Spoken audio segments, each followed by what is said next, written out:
Shopping for bologna really just shouldn't be a complicated process.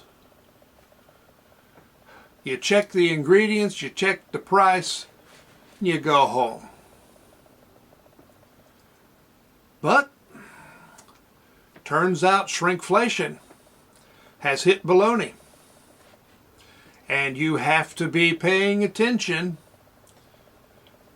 every time you go into the grocery store. Didn't realize this myself until I was walking past the sliced meat section and something didn't look quite right. So I checked.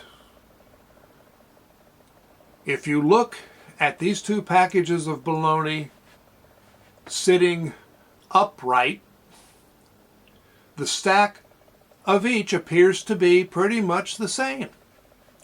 They are the same height, or the Oscar Mayer on the left might even be a tad higher.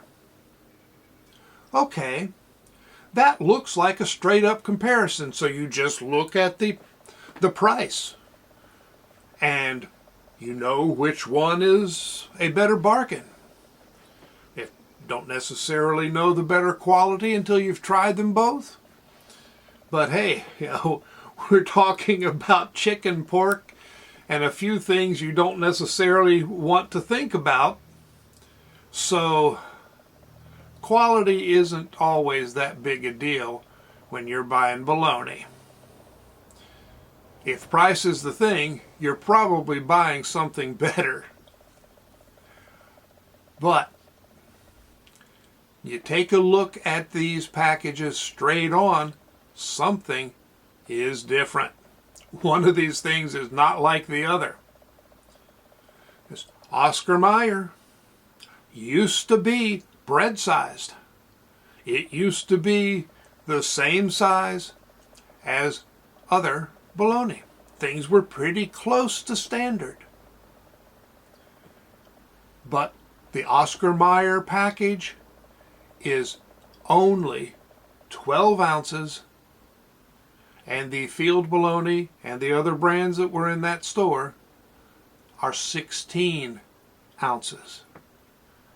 And when you look at the price per ounce price, wow, big difference. Now, shrinkflation is nothing new. I don't know when a company first thought of it, but it really caught on back in the early 70s when President Nixon couldn't come up with any better way to deal with inflation other than freezing prices. And companies figured, well, if we can't raise the price, we'll decrease the size. As a kid back then, I noticed it because one of the things that really hit was candy bars. You could tell the difference. If you are middle-aged, shall we say, you probably remember when pretty much every ice cream brand in the store sold their ice cream in a quart size. Then shrinkflation came to ice cream. Companies now that still sell it in a quart make a big deal out of it. Still a quart. And the others aren't even consistent in how much smaller they are. There are maybe 3-4 different ice cream sizes now. So you're really looking a lot closer. Or you should be. And these days, going shopping requires a good education. One that teaches you to pay attention, to notice what you're looking at, and to not just accept what you're given. Now, of course,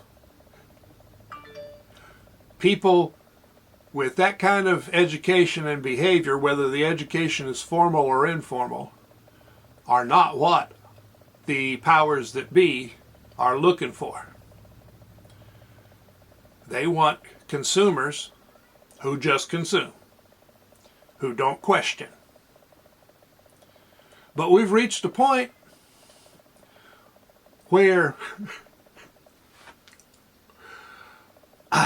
you gotta question the baloney. I know in some ways that's not new because we've been used to a lot of baloney when it comes to politics and education and a lot of other things. Unfortunately, it has actually become a literal issue and not just metaphorical. So keep your eyes open, do your thinking, and don't settle for the baloney. So long.